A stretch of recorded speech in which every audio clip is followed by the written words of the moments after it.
Evening student. Today class topic है चूर्ण कल्पना और पाउडर। आयुर्वेद में चूर्ण कल्पना एक विशेष प्रकार की कल्पना है जो बेसिकली कल्क कल्पना के अंतर्गत ही आती है।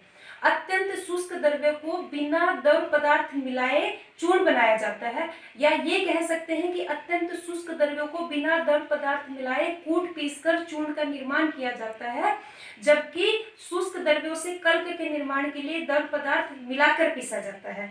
अतः चूर्ण भी एक प्रकार का शुष्क कल्क ही है। आचार्य वाग्भट ने भी बताया है कि कल्क के निर्माण के समान ही चूर्ण के निर्माण के लिए भी द्रव्य के समस्त भाग को लेकर चूर्ण का निर्माण किया जाता है, और चूर्ण को बनने के बाद उसे उपयोग करने के लिए द्रव पदार्थ के साथ मिलाकर खाया जाता है। अतः चूर्ण कल्पना कल्क कल्पना का ही एक भेद है। उसके बाद है next is the definition. So definition of चूर्ण। So for the definition of the चूर्ण, सारंगधर संहिता मध्यम खंड 6th चैप्टर से एक श्लोक है, that is अत्यंत शुष्क यद द्रव्यम सुपिष्टम वस्त्र गालितम तत्स्यात् चूर्णम रजक क्षोधस तन्मात्रम कर्ष संमितम। तो यहाँ देखिए अत्यंत शुष्क मीन्स जो द्रव्य है, औषधि द्रव्य है, वो अत्यंत शुष्क अवस्था में लेना है, उसको सुपिष्ट मीन्स अच्छी प्रकार से कूट पीस लेना है, और कूट पीस लेने के बाद वस्त्र गालितम मीन्स उसको वस्त्र से छान लेना है, या दूसरे शब्द में कह सकते हो कि वस्त्र से छानना, वस्त्र गालित करना या कपड़ छन करना। तो एक लाइन में क्या होगा कि अत्यंत शुष्क द्रव्य को अच्छे प्रकार से कूट पीसकर वस्त्र गालित कर लेने पर जो कल्पना बनती है उसे चूर्ण कल्पना कहते हैं। अब उसपे जो चूर्ण कल्पना आपने बना ली, रजय क्षोध, रजय और क्षोध क्या है, उसके दूसरे नाम है, या ये कह सकते हो कि ये चूर्ण कल्पना के क्या है, पर्याय है। तन मात्रा कर्ष संहिता, और जो चूर्ण कल्पना आपने बना ली जो उसकी मात्रा है दैट इज 1 कर्ष और 12 ग्राम।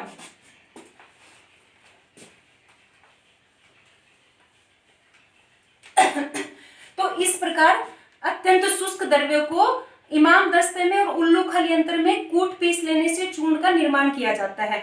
लेकिन अगर द्रव्य स्वभाव से बहुत मृदु है तो उसको खल यंत्र में या पत्थर की शिला पर भी पीसकर चूर्ण का निर्माण किया जा सकता है। लेकिन अगर द्रव्य कठिन है तो उसे आपको इमाम दस्ते में या उल्लू खल यंत्र में ही कूटना पड़ेगा। क्यों? क्योंकि जो कठिन द्रव्य है वो कूटना मुश्किल होता है, और जो इमाम दस्ता है वो प्राय लोह निर्मित होता है। अतः कठिन द्रव्यों को इमाम दस्ते में कूटकर चूर्ण का निर्माण करना चाहिए। लेकिन आजकल फार्मास्यूटिकल कंपनीज में क्या होता है कि कम हार्डवर्क से या कम परिश्रम से ज्यादा मात्रा में चूर्ण निर्माण करने के लिए विभिन्न प्रकार की मशीनरीज का इस्तेमाल किया जाता है, विभिन्न प्रकार के मॉडर्न इक्विपमेंट का इस्तेमाल किया जाता है। जैसे फॉर एग्जांपल डिसइंटीग्रेटर, डिसइंटीग्रेटर है आपका, पल्वराइजर है, तीसरा माइक्रो पल्वराइजर,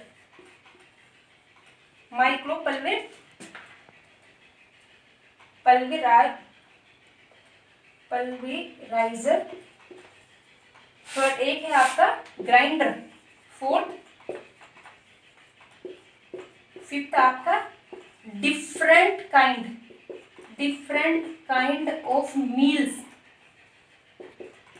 जैसे hammer mills, ball mills, cutter mills, और सिक्स्थ है आपका different kind of mash and sieve. तो मैश और सीव क्या है, डिफरेंट प्रकार की जो चलनी आती है जो छानने का काम करती है। तो फार्मास्यूटिकल कंपनीज में चूर्ण निर्माण के लिए इन विभिन्न प्रकार के इंस्ट्रूमेंट्स का, मॉडर्न इक्विपमेंट का इस्तेमाल किया जाता है, जो मैं आने वाली अपनी वीडियो में एक एक का डिस्क्रिप्शन डाल दूंगी, वो आप वहां से देख सकते हैं।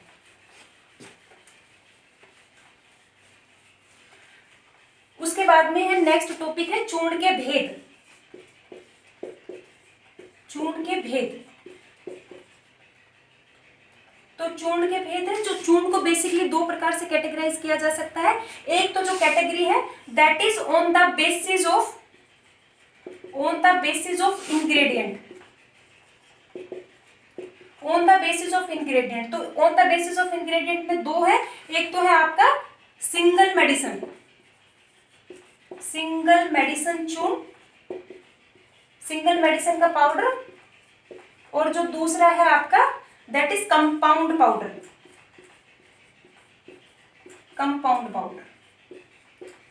तो जैसे नाम से ही पता चल रहा है सिंगल मेडिसिन पाउडर, वो पाउडर जिसे एक ही औषधि द्रव्य से निर्मित किया जाता है, और इसे आप क्या कह सकते हो, एक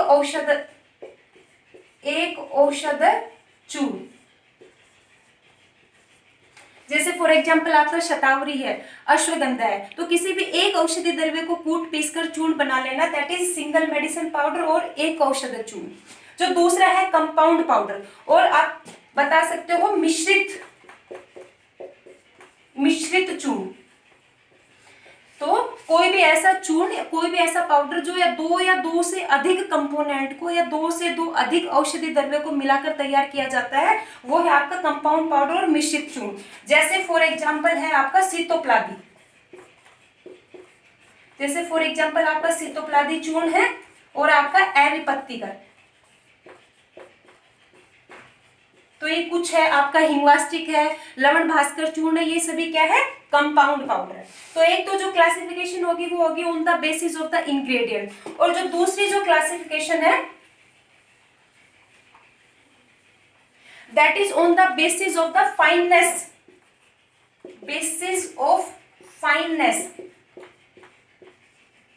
फाइननेस ऑफ पार्टिकल। मीन्स जो पाउडर है उस पाउडर का जो पार्टिकल साइज है, तो पार्टिकल साइज कितना मोटा है या कितना बारीक है, उसके बेस के ऊपर एक क्लासिफिकेशन बताइए। तो इसमें टोटल 5 प्रकार के चूर्ण बताए गए हैं। तो इनमें जो फर्स्ट है दैट इज कोर्स पाउडर। तो कोर्स पाउडर और स्थूल पाउडर भी इसे कहते हैं, और मोटा पाउडर भी कह सकते हैं, या यवकुट चूर्ण भी इसको कहते हैं, कि इसमें जो पार्टिकल साइज है वो यव के आकार के होते हैं, जितना यव का प्रमाण होता है उतने ही क्या है इसके भी पार्टिकल साइज का क्या है प्रमाण होता है। तो इस, और अगर मैं फार्माक्यूटिकल साइंस के हिसाब से अगर आपको इसकी मैं डेफिनेशन बताऊं, तो ऐसा पाउडर जो 10 नंबर की सीव से कंप्लीटली पास हो जाए, तो 10 नंबर की सीव और छलनी, जो छानने वाली जो छलनी आती है, तो जो 10 नंबर की सीव से कंप्लीटली 100% पास हो जाए, लेकिन जो 44 नंबर सीव से 40% से ज्यादा पास ना हो। ये 40% से ज्यादा पास नहीं होना चाहिए, कि 40% तो नीचे पास हो जाए और जो 60% है वो सीव के ऊपर ही क्या रह जाए, रिमेन्स रह जाए। पोज कर ले बेटा। नेक्स्ट इज द सेकंड जो है that is moderately course powder.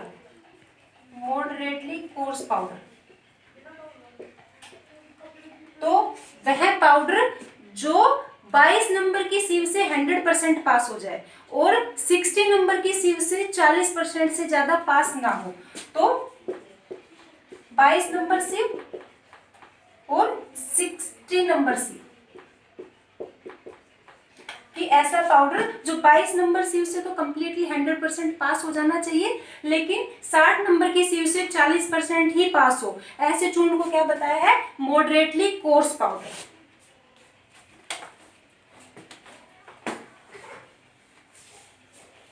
जो थर्ड जो क्लासिफिकेशन है that is moderately fine powder. Moderately fine powder, तो इसमें क्या है, ऐसा कोई भी पाउडर जो 44 नंबर सीव से कंप्लीटली पास हो जाए, लेकिन 85 नंबर सीव से 40% से ज्यादा पास ना हो, तो वो जो चूर्ण है that is moderately fine powder, या उसे मॉडरेटली फाइन पाउडर कहेंगे। जो फोर्थ जो टाइप है दैट इज फाइन पाउडर। तो ऐसा पाउडर जो 85 नंबर सीव से 100% पास हो जाए, वो है आपका फाइन पाउडर। और जो फिफ्थ टाइप है that is very fine powder. तो ऐसा पाउडर जो 120 नंबर सिव से 100% पास हो जाए तो उसे कहेंगे वेरी फाइन पाउडर। अब ये जो 5 प्रकार के जो मैंने टाइप्स बताए हैं, इसमें जो स्टार्टिंग के जो 3 है that is course powder, powder moderately course powder और मॉडरेटली फाइन पाउडर, तो that is used for the क्वाथ कल्पना, मीन्स क्वाथ निर्माण के लिए इन तीनों प्रकार के चूर्ण का, तीनों प्रकार के पाउडर का उपयोग किया जाता है। उसके बाद में जो फाइन पाउडर जो 4th टाइप है, ये किसके लिए यूज किया जाता है? औषधि के रूप में, आभ्यंतर प्रयोग के लिए, औषधि के रूप में, औषधि के रूप में आभ्यंतर उपयोग के लिए प्रयोग किया जाता है। और जो 5th है that is very fine powder, ये किसके लिए यूज किया जाता है? डस्टिंग के लिए, या कह सकते हो जो डस्टिंग पाउडर्स है वो क्या है आपके वेरी फाइन पाउडर आता है। और जो है आपका प्रधमन नश्य, आपने सुना होगा प्रधमन नश्य, प्रधमन नश्य के लिए भी क्या है आपका वेरी फाइन पाउडर यूज किया जाता है। और इंसफ्लेशन के लिए भी क्या है आपका फाइन, वेरी फाइन पाउडर इस्तेमाल किया जाता है, उपयोग किया जाता है। नेक्स्ट इज द मात्रा। तो चूर्ण की मात्रा में आचार्य सारंगधर और आचार्य यादव जी ने अपने मत दिए हैं। तो आचार्य सारंगधर ने बताया है कि जो चूर्ण की मात्रा है वो 1 कर्ष है, लेकिन जो 1 कर्ष जो मात्रा है ये है मृदुवीर्य। अगर कोई भी द्रव्य, अगर मृदुवीर्य, कोई भी ऐसा चूर्ण जो मृदुवीर्य द्रव्य से निर्मित किया गया तो उसकी मात्रा है 1 कर्ष दैट इज 12 ग्राम और 12 ग्राम। अगर कोई द्रव्य है जो मध्यम वीर्य का है, अगर मध्यम वीर्य द्रव्य का है तो उसकी जो मात्रा है वो है हाफ कर्ष दैट इज 6 ग्राम। और अगर द्रव्य जो है वो अगर तीक्ष्ण वीर्य का है, तीक्ष्ण वीर्य है तो उसकी जो मात्रा है वो 1/4 कर्ष दैट इज 3 ग्राम। आचार्य यादव जी ने बताया है कि जो चूर्ण की मात्रा है वो 1 कोल दैट इज 6 ग्राम। तो जो 6 ग्राम जो मात्रा है ये कौन सी है? मृदु द्रव्य के लिए। वंस अगेन, अगर मृदु द्रव्य से अगर चूर्ण बनाया गया है तो उसकी मात्रा 1 कोल प्रमाण है। अगर जो द्रव्य है वो मध्यम वीर्य, मध्यम द्रव्य से अगर चूर्ण बनाया गया तो जो उसकी मात्रा है 1/4 तोला और 3 ग्राम। और अगर जो चूर्ण है वो तीक्ष्ण वीर्य, अगर तीक्ष्ण वीर्य से अगर निर्मित किया गया है तो उसकी जो मात्रा है वो है 12 रत्ती। तो जो 1 रत्ती है दैट इज 120 मिलीग्राम। तो 120 मिलीग्राम और 120 मिलीग्राम इंटू 12 तो अराउंड इट विल बी 1.5 और तकरीबन 1.5 ग्राम क्या है आपकी, अगर कोई भी जो द्रव्य हो तीक्ष्ण वीर्य से अगर चूर्ण निर्मित किया गया तो उसकी मात्रा है। उसके बाद में जो नेक्स्ट जो टॉपिक है दैट इज प्रक्षेप द्रव्य। प्रक्षेप द्रव्य, तो अगर चूर्ण कल्पना में कोई प्रक्षेप द्रव्य मिलाना है तो कितनी मात्रा में मिलाना है? तो प्रक्षेप द्रव्य क्या होता है वो मैंने स्वरस और कल्क कल्पना में आपको बता दिया है कि प्रक्षेप द्रव्य मिलाने का क्या महत्व है, क्या क्या उसके बेनिफिट है। तो यहाँ पर मैं बताऊंगी कि अगर प्रक्षेप द्रव्य में अगर आपको गुड़ मिलाना है तो अगर गुड़ मिलाना है तो आपको समान मात्रा में मिलाना चाहिए, समान मात्रा। अगर आपको शर्करा मिलानी है, शर्करा मिलानी है तो मिलानी चाहिए द्विगुण मात्रा, द्विगुण मात्रा। अगर आपको प्रक्षेप द्रव्य के रूप में अगर हींग मिलानी है, हिंगू जिसे कहते हैं हींग, तो हींग को भर्जित करके मिलाना चाहिए, मीन्स उसको थोड़े से घृत के साथ में पहले फ्राई कर लेना, उसके बाद में उसको क्या है चूर्ण में मिलाना चाहिए। और अगर लेहन के लिए कि चूर्ण बन गया है और उसको हमने लेहन करना है, उसको चाटना है, तो चाटने के लिए अगर उसमें घृत मिलाना है आपको, या उसमें तेल मिलाना है, या उसमें मधु मिलाना है, तो आपको द्विगुण मात्रा में मिलाना चाहिए, द्विगुण। और अगर चूर्ण में कोई द्रव द्रव्य या कोई लिक्विड अगर पदार्थ अगर मिलाना है तो उसको चतुर्गुण मात्रा में मिलाना चाहिए, चतुर्गुण। तो ये है प्रक्षेप द्रव्य चूर्ण कल्पना की। अब मैं नेक्स्ट आपको बताऊंगी एग्जाम्पल। तो अगर एग्जाम्पल की बात करें तो वैसे तो चूर्ण कल्पना में बहुत एग्जाम्पल है, जैसे सीतोप्लादी चूर्ण है, अविपत्तिकरण चूर्ण है, मीन्स एक औषध द्रव्य निर्मित चूर्ण भी बहुत है, जैसा अश्वगंधा मैंने बता दिया, शतावरी। और जो मिश्रित जो चूर्ण है और जो मिश्र चूर्ण है, जैसे आपका है फर्स्ट है सीतोप्लादी चूर्ण, बहुत है सीतोप्लादी।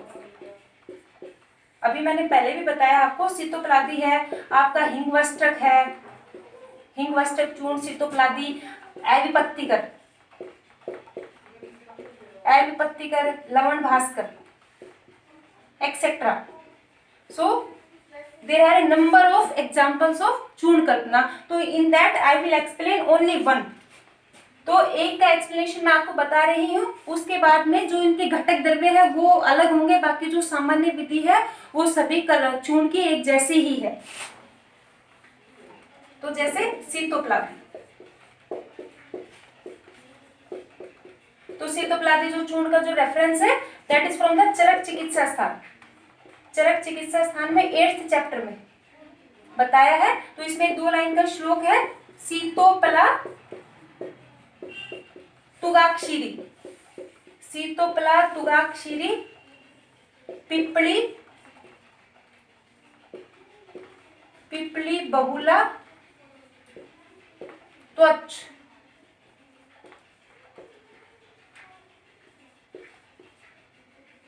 अंत्यूर्ध्व अंत्य ऊर्ध्व द्विगुणितम